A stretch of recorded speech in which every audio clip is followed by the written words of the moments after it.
Welcome back to This Week in the Emerald Isle, where this week I go to Ulster. And I'm not talking about Donegal. In fact, I head up from Dublin, taking a train to Belfast to see one of the most beautiful sights in the entire island of Ireland, the Giant's Causeway. But you can't just walk over there. It's not in Dublin, so I had to take a train. So I walked over at 6 in the morning to Connolly Station. So I'm here now at Connolly Station to take the train up to Belfast, where then I'll catch a bus up to the Giant's Causeway. Now, when you're taking a train from Dublin to Belfast, you're technically crossing an international border from the Republic of Ireland to Northern Ireland, the territory of the United Kingdom.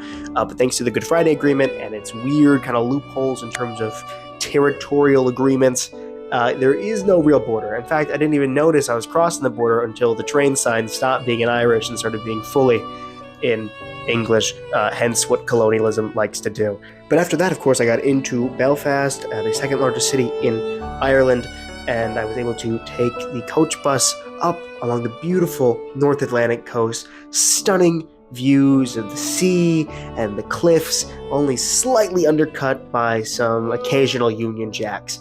But nevertheless, I would eventually make it to the Giant's Causeway. So I have made it to Northern Ireland, the north of Ireland, depending on who you ask. Took the train, delightful, lovely train, only 5 minutes late, unlike Germany, so that was refreshing. Took a coach bus here, exciting stuff, saw some very scenic views of the North Irish coast, and had some fun stops along the way. But now we're here in what I assume is probably the most famous thing in Northern Ireland, the Giant's Causeway, which is a series of volcanic. You'll see it.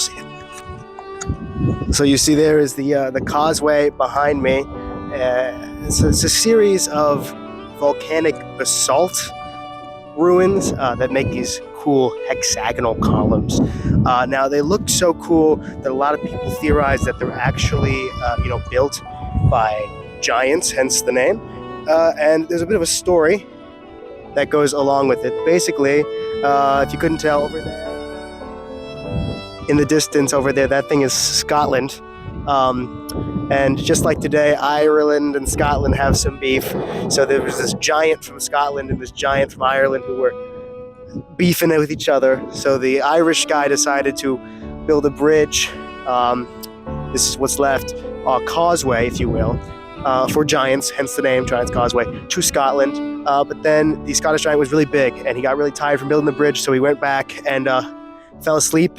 And then the Scottish giant, who was much bigger than the Irish giant, came over and saw the Irish giant sleeping. But the Irish giant's wife had covered him with a blanket and said, "No, that's my son." So he said, "Well, if that's your son, then the dad must be huge." So he ran all the way back to Scotland and ripped up the bridge. And now we're left with these beautiful hexagonal ruins, or volcanic rocks. That's a little less exciting.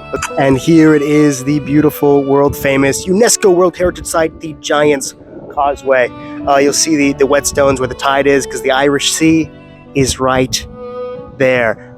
It goes all the way around, all these cool, fun, hexagonal basalt columns. And it is beautiful over here. I will say it is beautiful. Seeing this for the first time, I'm having fun. I'm hopping around, and it's simply delightful. It's definitely worth the trip for sure. It was a lot getting out here. It's kind of you can see in the middle of nowhere, and I'm just standing randomly on rocks, but that's okay because we're looking at some of the coolest natural formations I have ever seen. So I'm gonna go check some of these out. Well, there you have it, the north of Ireland and the Giant's Causeway. Definitely one of the most beautiful parts of this stunning country. I mean, all the coasts are here, but of course Giant's Causeway is one of the most famous parts of that coastline. And of course, it's a little complicated when you're here in Ireland, dealing with the history and the sort of complications that come with Northern Ireland and the Republic. But, I'm not getting into my opinions on that. I do have a Michael Collins themed calendar, so just like to put that out there. I'm not going to say what that means. I'll let you read into that, obviously. But it truly is fascinating, and when you're here, in the Emerald Isle. I mean, it includes the entire island, which of course includes the northern sections and the Giant Causeway. A wonderful day trip from Dublin, if I do say so myself. And there's a lot happening still here in Dublin. So join us next week as we try some of Dublin's classic sandwiches.